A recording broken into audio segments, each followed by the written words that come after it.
आज हम चर्चा करते हैं न्याय पंचायत की।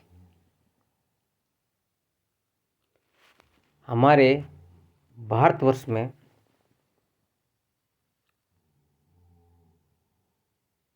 शुरू से ये परंपरा रही है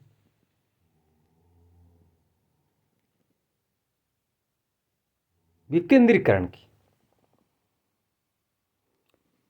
हमारे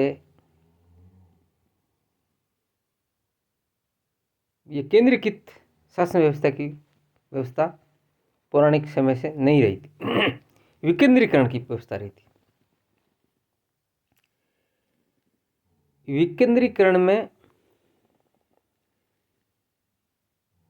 जो न्याय व्यवस्था है, ये न्याय व्यवस्था जनता के चुने हुए प्रतिनिधियों के हाथ में थी। इसमें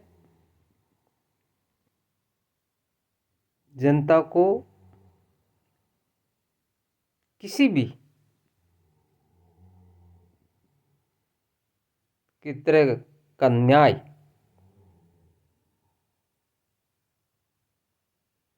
जल्दी और तुरंत मिलता, जिससे उनको न्याय की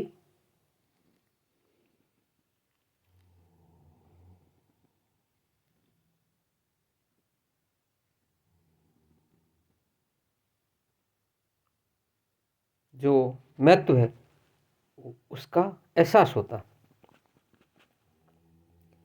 आज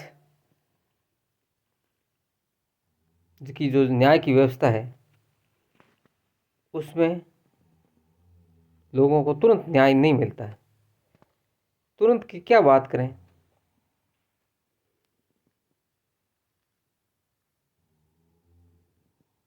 पूरा जीवन बीत जाता है तब भी न्याय नहीं मिलता। तो इस परिप्रेक्ष्य में विचार करना अनिवार्य हो गया।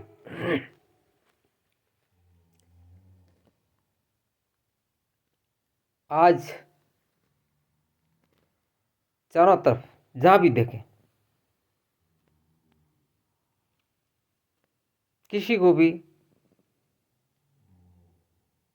कहीं न्याय दूर दूर तक नजर ही नहीं आता। और न्याय गरीब के लिए तो कदापि नहीं। गरीब आदमी इतनी लंबी प्रक्रिया से न्याय के लिए नहीं लड़ सकता।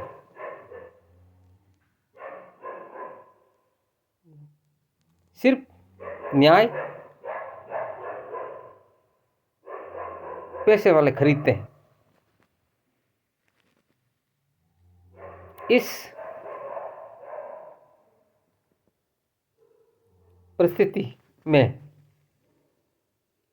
यह आवश्यक हो जाता है कि इसके लिए कोई विकल्प खोजा जाए।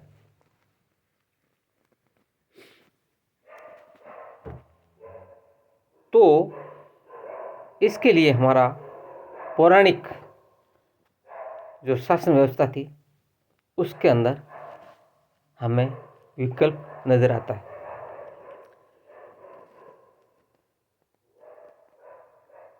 पौराणिक जो शासन व्यवस्था थी उसमें लोग अपना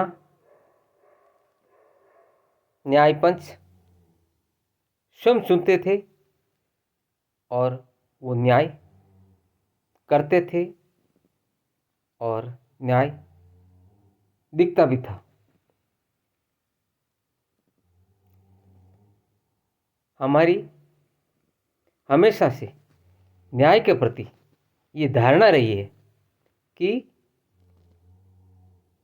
जो लोग हमारा न्याय करेंगे वो पंच परमेश्वर है, उनको परमेश्वर का दर्जा दिया जाता रहा है।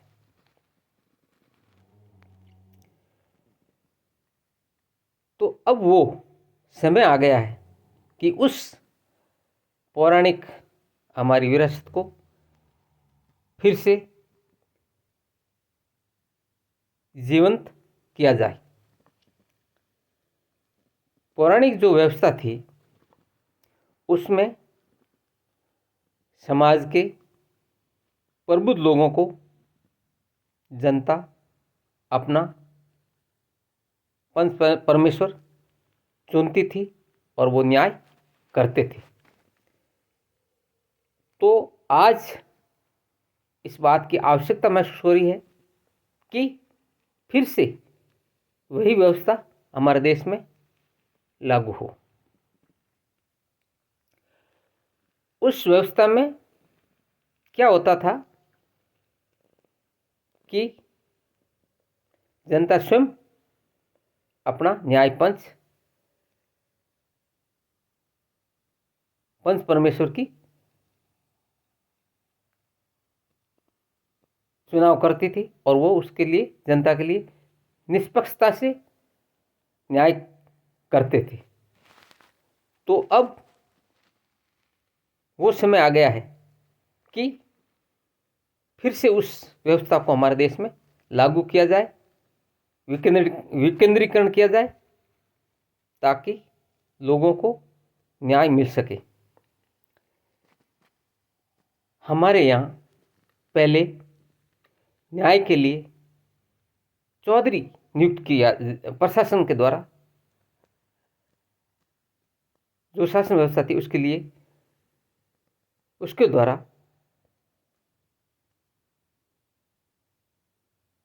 न्याय के लिए चौधरी नियुक्त किए जाते, चौधरी न्याय करते थे। उत्तरी भारत में चौधरी बोले जाते थे।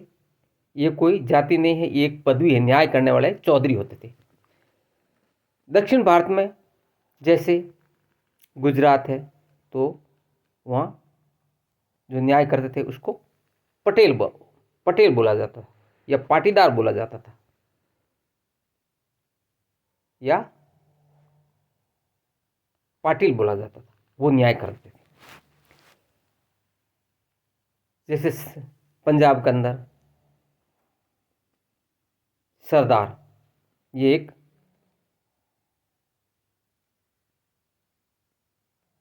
या नंबरदार, उसको नंबरदार कहते थे, जो न्याय का काम करता था वो नंबरदार कहलाता था। ये उत्तरी भारत के अंदर आज भी कुछ समाजों में जो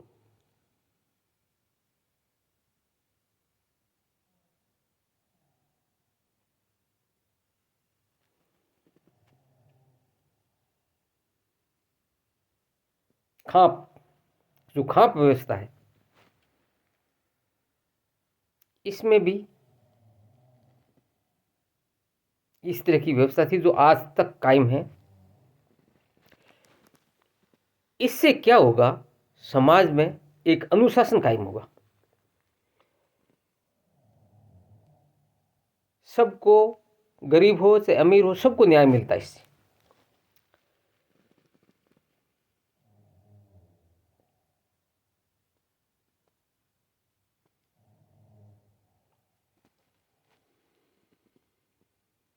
इसके अंदर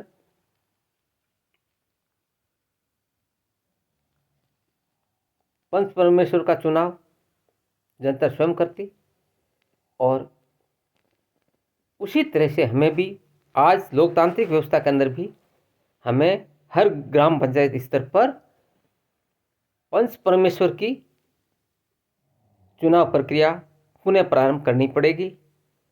यदि उनमें से भी पंच परमेश्वर में से यदि कोई निष्पक्षता से काम नहीं कर रहा है तो उसको जनता को ये अधिकार होता है कि वो उसको बदल सके।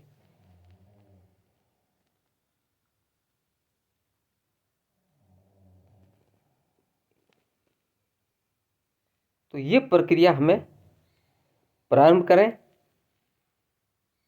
तो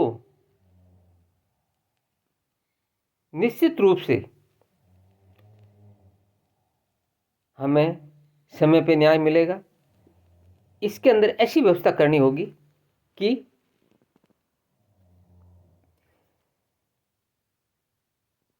जो भी अपने ग्राम स्तर पर किसी तरह का फौजदारी जैसे मामला हो या दीवानी मामला हो या पारिवारिक मामला हो, समाज के रीति रिवाज से संबंधित, शादी विवाह से संबंधित कोई विवाद हो, तो इस तरह के मामले इस न्याय पंचायत में निपटाए जा सकते हैं। और यदि इस स्तर पर किसी को भी लगता है कि मेरे साथ न्याय नहीं हुआ है, तो वो जैसे अभी जो व्यवस्था चल रही है निचली अदालत से ऊपर वाली अदालत, हाई कोर्ट, सुप्रीम कोर्ट पड़ा है, आप चाहे तो जा सकते हैं। लेकिन निचले स्तर पर भी इस तरह की व्यवस्था हो जिससे गरीब को सस्ता न्याय और समय पे न्याय मिले, जिससे उसको लगे कि हाँ न्याय हुआ है। वरना आज के समय में गरीब के लिए तो न्याय दूर की कौड़ी हो गई।